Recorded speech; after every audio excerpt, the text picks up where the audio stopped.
Alright, so I did my project on Django, and here are the table of contents. So, what is Django? Django is a versatile, free, and open-source high-level Python web framework. Django has a large collection of modules and was created with front-end developers in mind, even though it's meant for back-end developing. And it's portable, scalable, and secure. What is a framework? If you're unfamiliar, a framework is a collection of modules grouped together that are meant to make the development process quicker and easier. Modules are a group of pre-made functions, and frameworks are useful for creating applications and websites, allowing you to use existing source code as opposed to creating them from scratch. Who created Django? Django's original authors were Adrian Holovity and Simon Willison. Hope I'm saying that right. It is currently developed by the Django Software Foundation. It was initially released on July 25th back in 2005, and it was created when Holovity and Willison were frustrated with the lack of Python tools for web development that fit their needs, and they needed something scalable in particular.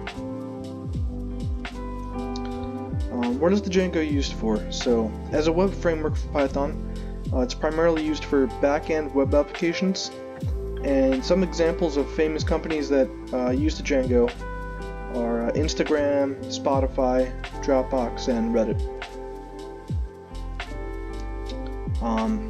So this is kind of a diagram of what the Django code looks like in a visual representation.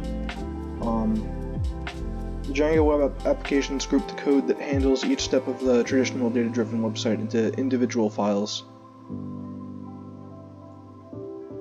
So, setting up the Django. On a production site, you will need to install Apache, which is an open-source HTTP server, along with mod WSGI. For just experimenting with the Django, we can skip this step, which I did for now. If you want to use the Django's database API functionality, the first thing you will need to do is get a database server running. The Django officially supports the following databases, and you can see them right here. I didn't mess around with the API functionality yet, but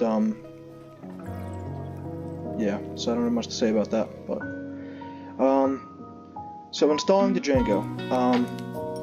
Since the Django is a Python web framework, obviously you need to first ensure that you have Python installed. Installing the actual code isn't as simple as pressing a button. It actually takes a few steps. I went through the whole process myself. You have three options for installing it. You can install the official release, which is basically just the stable release. You can install a version provided by your operating system distribution, or you can install the latest development version, which is just the most up-to-date buggy version. I recommend going with the official release. That's what I went with.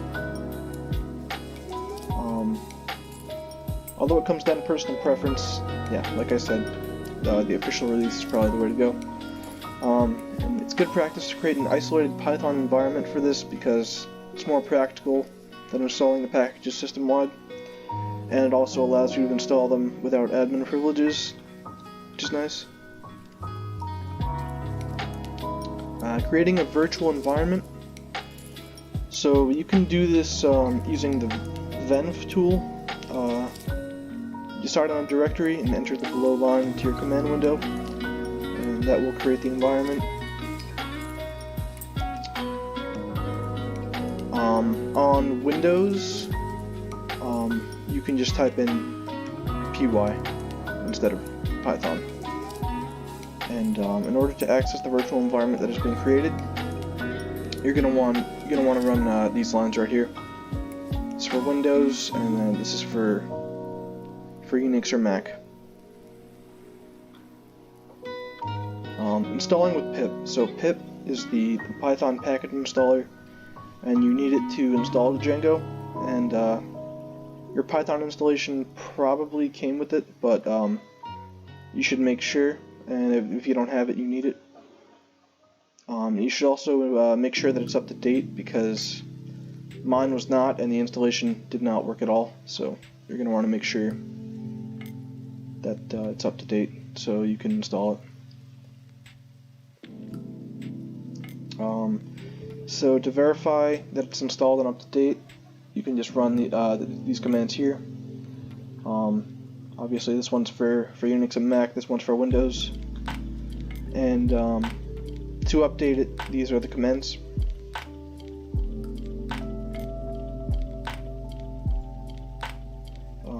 So final installation. After that, we were finally ready to install the Django code using pip in the virtual environment. Activate the virtual environment that we previously created, and install the Django using the following pip command right here. And again, this is actually the Unix and Mac command, but the only difference for Windows would just be py instead of Python. Verifying installation. Once the Django has been downloaded and installed, you can verify the installation by executing the following command: Django admin -- version. Updating the Django. In order to have the ability to update it and get the latest bug fixes and improvements, we need to do a couple of things. First, you'll need to install Git and make sure that you can run Git commands.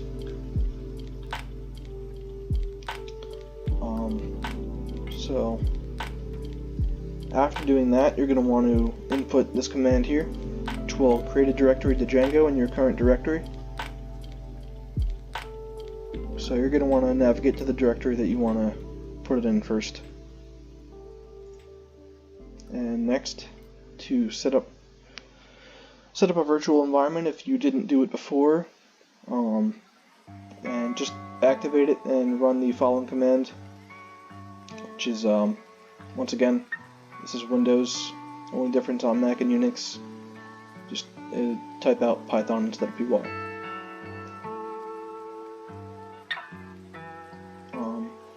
So that command will make the Django's code importable and set up the Django admin command, which is the command line utility for administrative tasks. So to set up the Django, you need to create a project, which is just a collection of settings for an instance of Django, which involves database configuration, options, and application settings. To create a project, navigate to the directory that you want to store it in, and just enter this command right here. This command creates a my site directory in the current directory.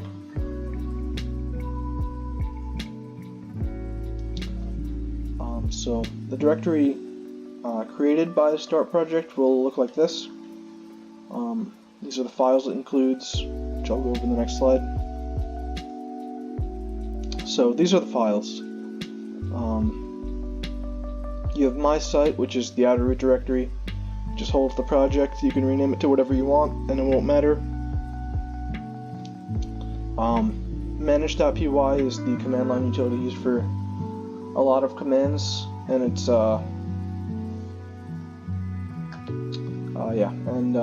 my site init.py is just an empty file that just designates the directory as a Python package. My site settings is just the settings. URLs is just the URL declarations, and ASGI is an entry point for using ASGI compatible web servers, and WSGI is just the WSGI equivalent. Development server. You can verify that the Django project that was previously created works via the development server, which comes with it. It's a lightweight Python web server that is primarily for developing, not for use in a production environment. So it's included so that you can begin development without actually needing to configure a production server first. In order to run it, just navigate to the outer my site directory, and then run this command right here.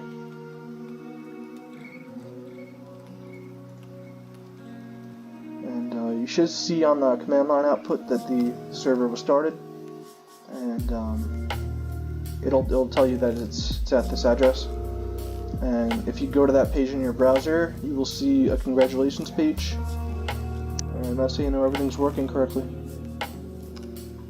And congratulations, you are fully prepared to use Django.